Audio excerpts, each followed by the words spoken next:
한국은 뭐든 스스로 만들어내는 이상한 나라입니다. 하지만 지금 세계가 가장 두려워해야 할 나라이기도 합니다. 이 말은 제가 쓴 보고서의 마지막 문장입니다. 유럽 항공우주국에 제출한 보고서죠. 처음엔 아무도 믿지 않았습니다. 심지어 저도요. 하지만 제가 직접 본 것들은 유럽인으로서 충격적이었습니다. 안녕하세요. 제 이름은 루카 발렌티입니다. 52세, 이탈리아 밀라노 출신의 항공엔진 설계 전문가죠. 30년 넘게 롤스로이스, GE 같은 세계적인 항공 엔진 회사들과 일해왔습니다. 유럽과 미국이 항공 기술의 중심이라고 늘 믿어왔죠. 하지만 제 생각이 완전히 바뀐 순간 그 이야기를 들려드리겠습니다. 모든 것은 평범한 밀라노의 아침에 시작되었습니다. 창문 너머로 들어오는 햇살이 방 안을 환하게 비추고 있었어요. 저는 여느 때와 같이 아침 뉴스를 보며 에스프레소를 마시고 있었습니다. 그러던 중 화면에 나타난 한 뉴스 헤드라인에 제 손에서 커피잔이 미끄러져 바닥으로 떨어졌습니다. 한국이 고성능 터보팬 엔진 국산화의 성공, KF-21 후속기까지 독자 개발 착수, 커피가 바닥에 쏟아지는 것도 신경 쓰지 못한 채 저는 중얼거렸죠. 에이, 그건 불가능한데. 머릿속이 혼란스러웠습니다. 프랑스, 독일, 영국과 같은 유럽의 항공 강국들도 수십 년간 실패해온 기술을 한국이 성공했다고요? 도저히 믿을 수 없었습니다. 항공 엔진,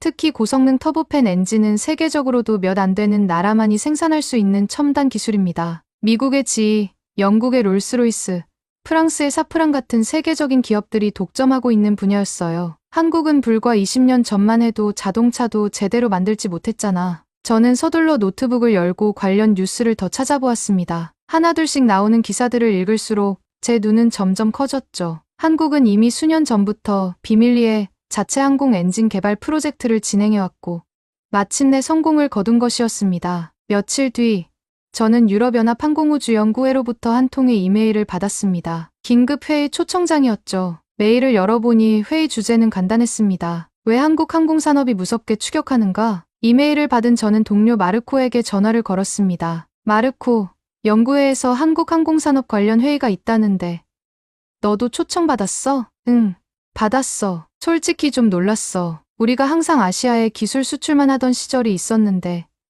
이제는 그들이 우리를 따라잡고 있다니. 그게 말이 돼.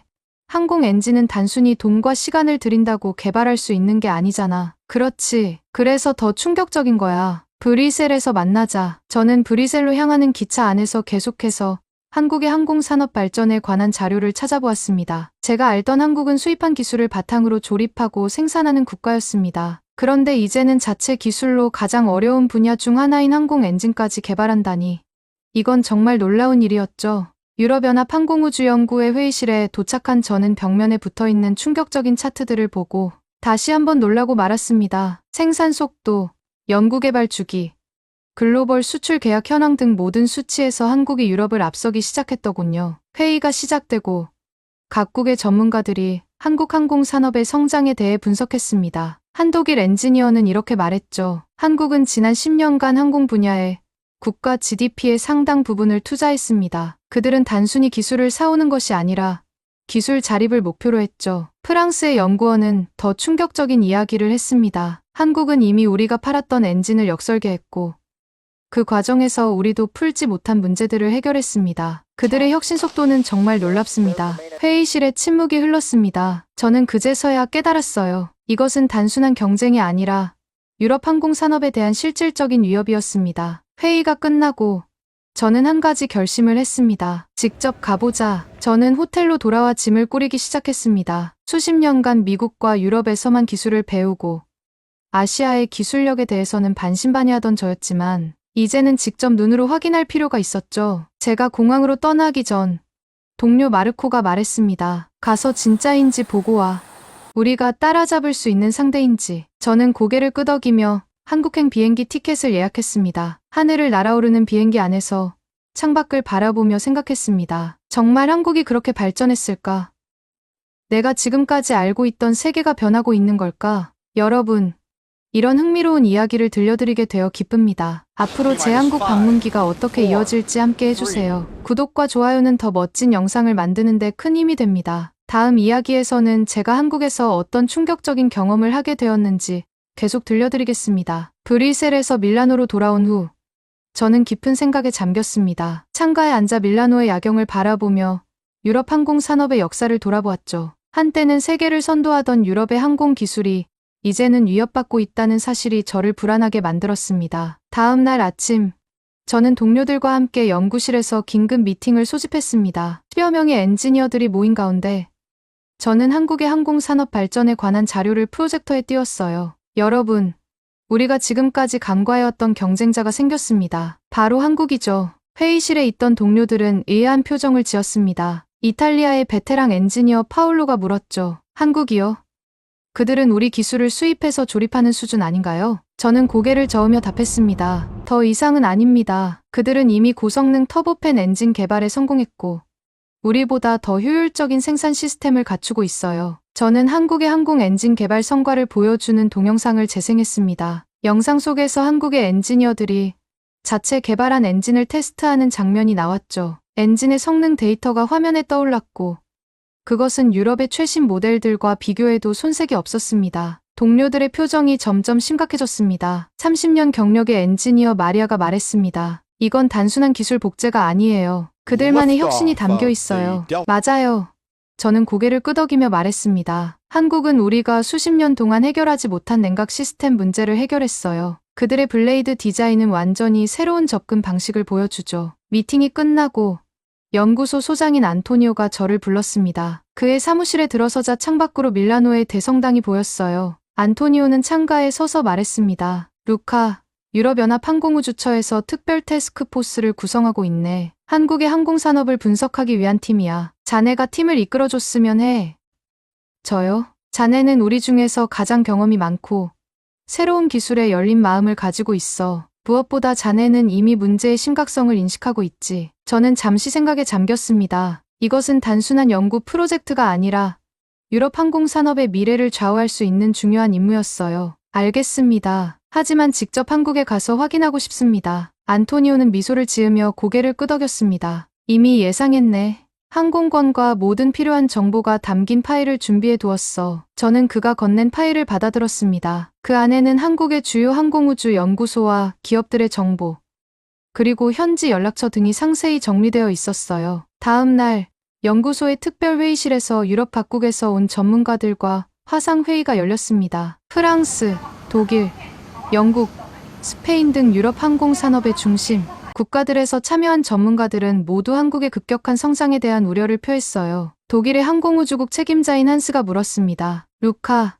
한국이 이렇게 빠르게 성장한 이유가 뭐라고 생각하나? 저는 준비해온 자료를 화면에 띄웠습니다. 3가지 요인이 있다고 봅니다. 첫째, 국가적 차원의 전략적 투자. 둘째, 기술 자립에 대한 확고한 의지. 셋째, 놀라울 정도로 효율적인 연구, 개발 시스템이죠. 화면에는 한국의 항공우주 산업 투자 그래프가 나타났습니다. 지난 10년간 한국은 GDP의 상당 부분을 이 분야에 투자해왔고 그 증가율은 유럽 어느 국가보다 가파른 상승세를 보였어요. 프랑스의 엔진 전문가 피에르가 말했습니다. 그들이 이렇게 투자한다고 해서 우리 수준에 도달할 수 있을까요? 항공 엔진 기술은 단순히 돈을 투자한다고 얻을 수 있는 게 아니잖아요. 저는 고개를 끄덕였습니다. 맞습니다. 하지만 한국은 단순히 돈만 투자한 게 아닙니다. 그들은 전 세계에서 최고의 인재들을 영입했고 기술 이전을 위한 전략적 파트너십을 맺었으며 무엇보다 모든 실패를 철저히 분석하고 개선하는 문화를 갖고 있습니다. 영국의 연구원 제임스가 의아한 표정으로 물었습니다. 하지만 우리는 항상 그들에게 블랙박스 기술만 판매했어요. 핵심 기술은 공개하지 않았죠. 그들이 어떻게 이런 성과를 낼 수 있었을까요? 저는 잠시 침묵했다가 대답했습니다. 그게 바로 제가 한국에 가서 확인하고 싶은 부분입니다. 어쩌면 우리가 생각했던 것보다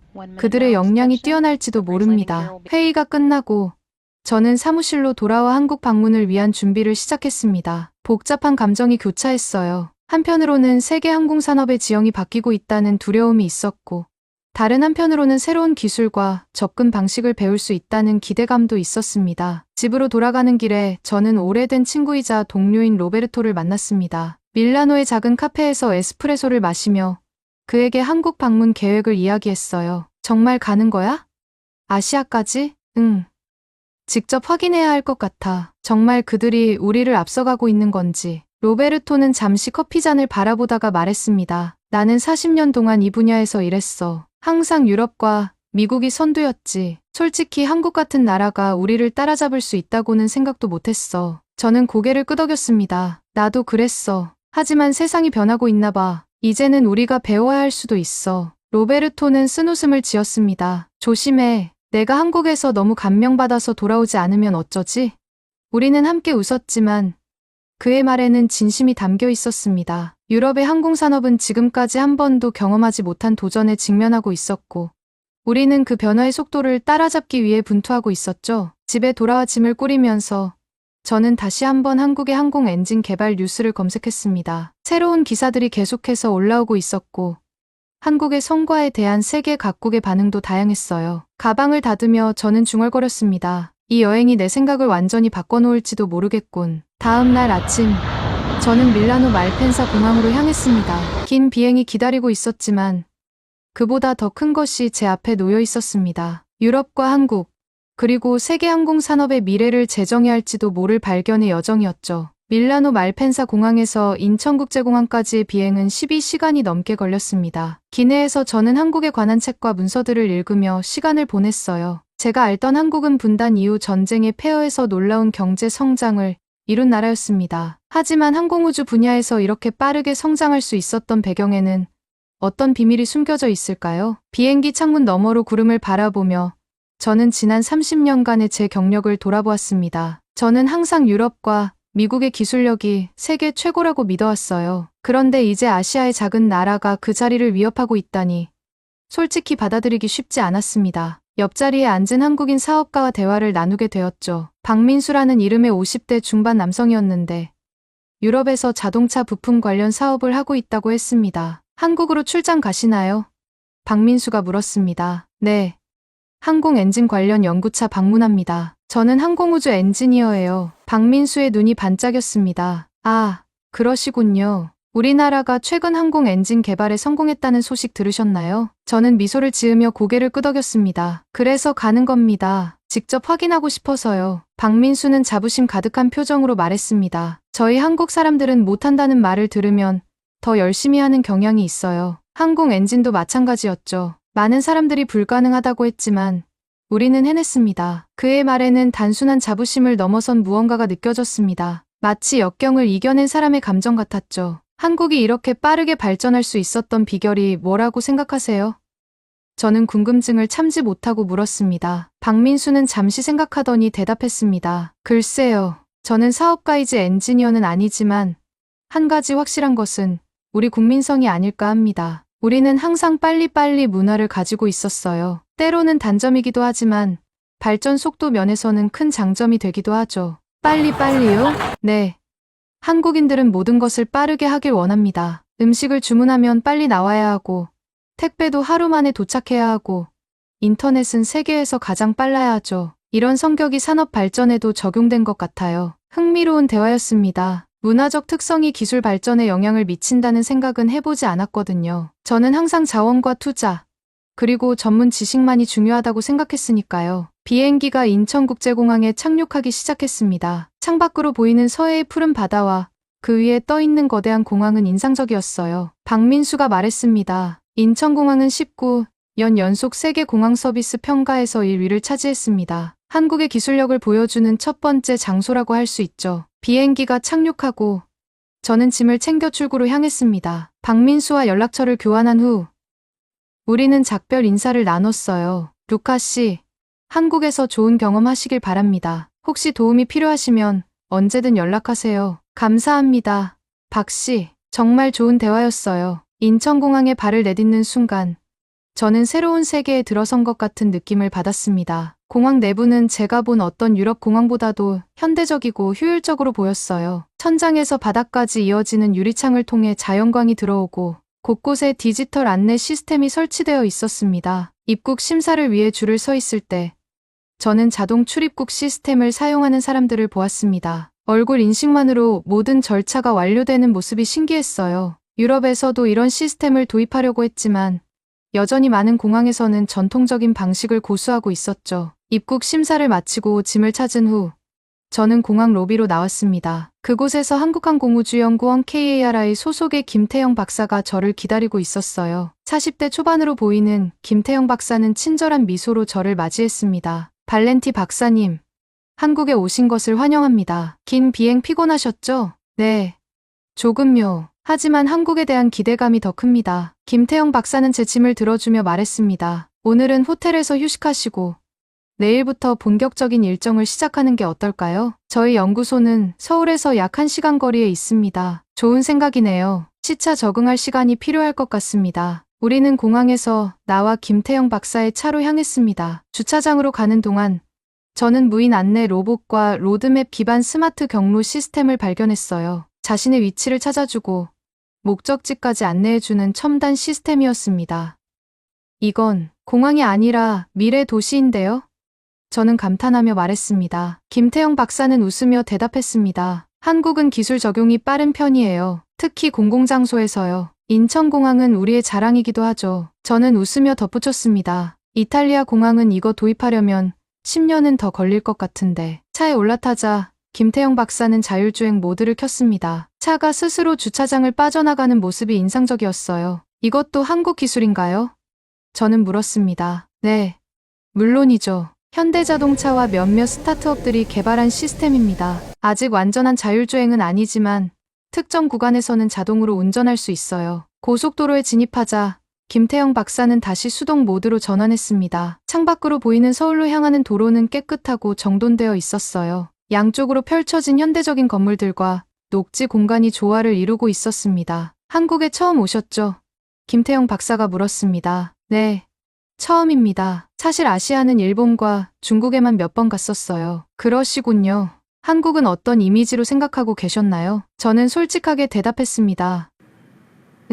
기술적으로 발전한 나라라는 이미지는 있었지만 항공우주 분야에서 이렇게 빠르게 성장할 줄은 몰랐습니다. 특히 엔진 기술은 진입 장벽이 매우 높은 분야라서요. 김태영 박사는 고개를 끄덕였습니다. 맞습니다. 우리도 처음에는 불가능하다고 생각했어요. 하지만 국가적 차원의 지원과 우리 엔지니어들의 끈기, 그리고 전략적인 접근이 성공의 열쇠였던 것 같습니다. 어떤 전략적 접근이었나요? 글쎄요.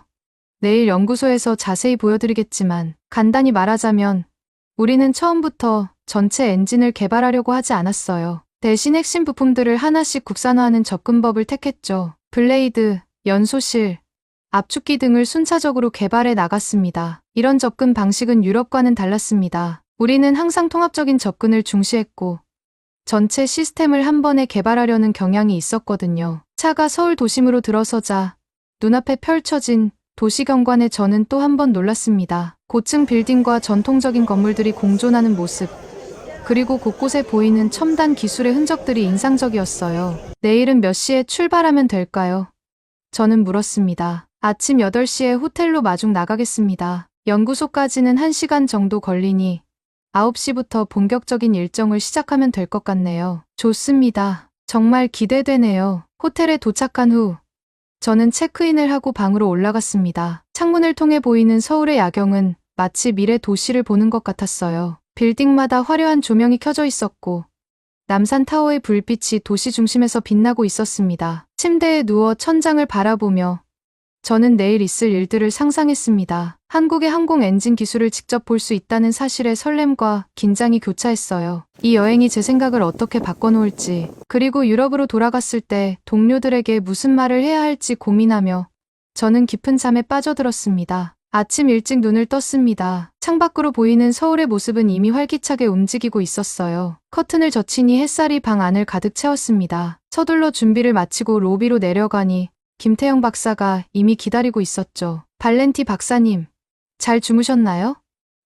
오늘은 진해 연구소로 가는 길인데 약 3시간 정도 걸립니다. 우리는 김태영 박사의 차를 타고 서울을 빠져나갔습니다. 고속도로에 진입하자 그는 자율주행 모드를 켰어요. 차가 스스로 차선을 변경하고 속도를 조절하는 모습이 인상적이었습니다. 우리나라는 기술 적용이 빠른 편입니다. 특히 교통과 통신 분야에서요. 김태영 박사의 설명을 들으며 창밖을 바라보았습니다. 도시를 지나 시골 풍경으로 바뀌는 한국의 모습은 마치 시간 여행을 하는 듯했어요. 현대적인 도시와 전통적인 시골 마을이 공존하는 모습이 흥미로웠습니다. 한국 사람들은 새로운 기술을 어떻게 그렇게 빨리 수용하나요?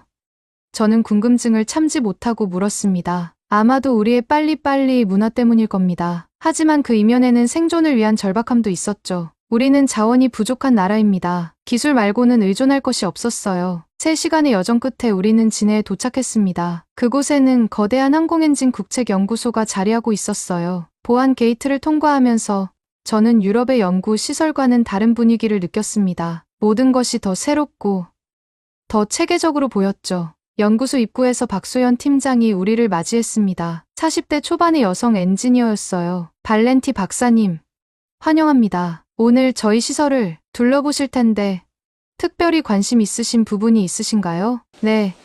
터보팬 엔진의 핵심 기술에 관심이 많습니다. 특히 블레이드 설계와 재료 기술이요. 박소연 팀장은 미소를 지으며 고개를 끄덕였습니다. 그럼 먼저 우리 엔진 개발 역사부터 간략히 소개해드리겠습니다. 박소연 팀장의 안내로 연구소 내부로 들어섰습니다. 첫 번째 방문 장소는 엔진 전시관이었어요. 벽면을 따라 한국항공 엔진 개발의 역사를 보여주는 사진과 모형들이 전시되어 있었죠. 처음에는 모든 부품을 수입에 의존했습니다. 박소연 팀장이 설명했어요. 돌이켜보면 하나의 나사도 우리 손으로 만들지 못했던 시절이었습니다. 저는 전시된 초기 모델을 살펴보았습니다. 미국과 유럽의 엔진을 기반으로 한 것이 분명해 보였어요. 그러나 점차 독자적인 형태로 발전해 나간 모습이 흥미로웠습니다. 언제부터 자체 기술 개발을 시작하셨나요?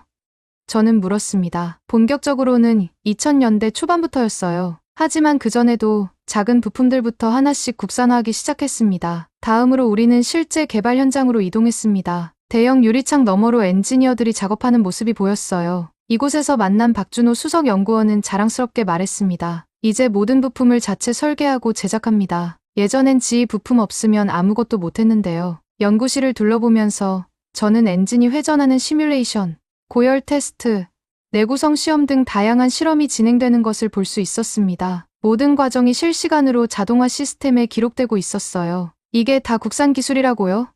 저는 놀라움을 감추지 못했습니다. 네, 물론입니다. 처음에는 외국 장비에 의존했지만 지금은 테스트 시스템까지 자체 개발했어요. 오후가 되자 박소연 팀장은 우리를 실제 엔진 테스트 시설로 안내했습니다. 거대한 방음 시설이 갖춰진 건물이었어요. 방호복과 안전 장비를 착용한 후 실험실로 들어갔습니다. 여기서 개발된 엔진의 실제 성능을 테스트합니다. 박소연 팀장이 말했어요. 커다란 유리창 너머로 터보팬 엔진이 테스트 베드에 장착되어 있는 모습이 보였습니다. 기술자들이 마지막 점검을 마치고 통제실로 돌아왔어요. 오늘은 800도씨 환경에서의 내구성 테스트를 진행합니다. 박준호 수석이 설명했죠. 테스트가 시작되었습니다. 엔진이 천천히 회전하기 시작하더니 점점 속도를 높여갔어요. 방음 시설 덕분에 소음은 크지 않았지만 엔진의 힘은 느껴졌습니다. 모니터에 실시간 데이터가 표시되었어요. 열 분포, 회전 속도, 연료 효율성 등 다양한 정보가 흘러나왔습니다. 그리고 가장 놀라운 것은 블레이드의 내열성이었죠. 800도씨에서도 변형이 없습니다. 박준호 수석이 자랑스럽게 말했어요. 저는 속으로 외쳤습니다. 진짜네. 이건 우리보다 빠르고 싸고 조용해. 테스트가 끝나고 엔진이 식는 동안 저는 엔지니어들과 대화를 나눴습니다. 기술이 부족했을 땐 수입하면 되는 거 아닌가요? 저는 솔직하게 물었어요. 한국 엔지니어는 미소 지으며 답했습니다. 우린 수입을 멈추는 게 아니라 국산화를 시작하는 겁니다. 그 말이 저에게 깊은 인상을 남겼습니다. 기술 자립에 대한 철학적 접근이었어요. 그리고 수입만 하면 항상 한 세대 뒤처집니다. 우리는 더 이상 뒤처지길 원하지 않았죠. 그날 저녁 호텔로 돌아오는 길에 저는 생각에 잠겼습니다. 한국의 항공 엔진 기술은 제가 상상했던 것보다 훨씬 앞서 있었어요. 유럽이 수십 년 동안 구축해온 우위가 흔들리고 있다는 사실을 인정할 수밖에 없었습니다. 다음 날 일정을 마치고 저녁이 되자 김태형 박사는 저를 서울 강서구의 한 식당으로 안내했습니다. 한국항공산업 관계자들과의 만찬 자리였어요. 오늘은 한국 전통 음식을 맛보실 차례입니다. 김태형 박사가 웃으며 말했습니다. 식당은 현대적인 외관과 달리 내부는 전통적인 분위기였습니다. 낮은 테이블에 앉아 신발을 벗고 식사를 하는 문화가 새롭게 느껴졌어요. 식탁에는 다양한 반찬들이 놓여 있었고 곧 뜨거운 김치찌개가 나왔습니다. 처음 한 입 먹었을 때 그 맛에 놀랐어요. 매웠지만 깊은 맛이 있었습니다. 정말 맛있네요. 저는 진심으로 말했습니다. 한국항공우주 산업의 이정훈 이사가 말했습니다.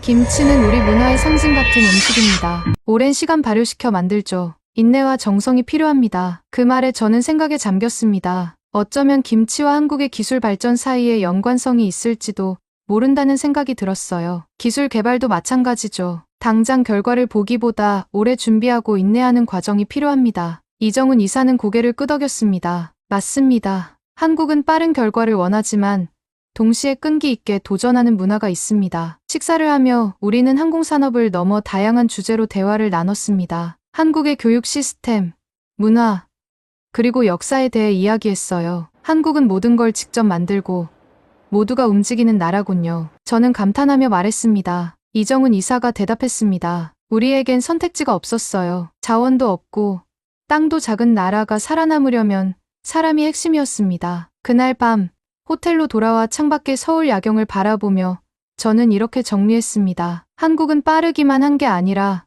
진지하고 정확합니다. 유럽보다 더 철저합니다. 이 나라에서 보낸 며칠이 제 시각을 완전히 바꿔놓았어요. 유럽이 기술 우위를 지키려면 한국의 끈기와 혁신 정신을 배워야 한다는 생각이 들었습니다. 내일은 마지막 일정이었습니다. 한국에서의 경험을 정리하고 유럽으로 돌아갈 시간이 다가오고 있었어요. 인천공항에서 밀라노행 비행기를 기다리며 저는 지난 일주일간의 경험을 돌아보았습니다. 출국장에서 만난 김태형 박사와 작별 인사를 나누었어요. 발렌티 박사님, 짧은 방문이었지만 많은 것을 보여드릴 수 있어 기뻤습니다. 저야말로 귀중한 경험이었습니다. 정말 감사드려요. 우리는 서로 명함을 교환하며 미래의 협력을 약속했습니다. 김태형 박사의 마지막 말이 제 마음에 깊이 남았어요. 유럽과 한국이 경쟁자가 아닌 협력자로 함께 발전했으면 합니다. 비행기에 탑승한 후 저는 노트북을 열고 보고서 작성을 시작했습니다. 유럽연합 항공우주연구회에 제출할 내용이었어요. 이젠 유럽이 한국을 배워야 할 때다. 제목을 이렇게 적고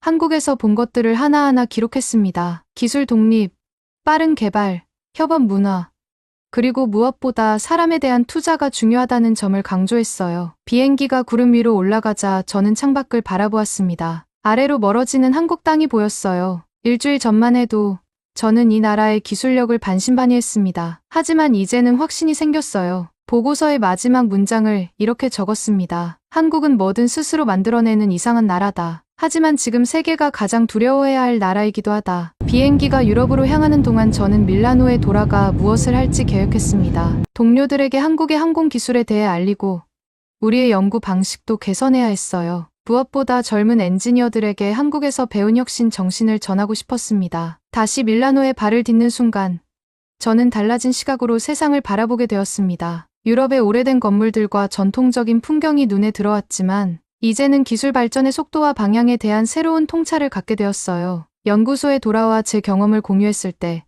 많은 동료들이 처음에는 의심스러워했습니다. 하지만 제가 가져온 자료와 데이터를 보며 점차 그들도 현실을 받아들이기 시작했죠. 오늘날 저는 유럽과 한국 간의 기술 협력 프로젝트를 이끌고 있습니다. 우리가 지켜야 할 것은 자존심이 아니라 혁신을 향한 열정임을 깨달았기 때문입니다. 한국에서의 경험은 제 인생의 전환점이 되었습니다. 때로는 멀리 가야 가까운 것이 보이는 법이니까요. 이 이야기 어떻게 들으셨나요? 한국인으로서 자부심이 느껴집니다. 구독과 좋아요 부탁드리고 끝까지 읽어주셔서 감사합니다.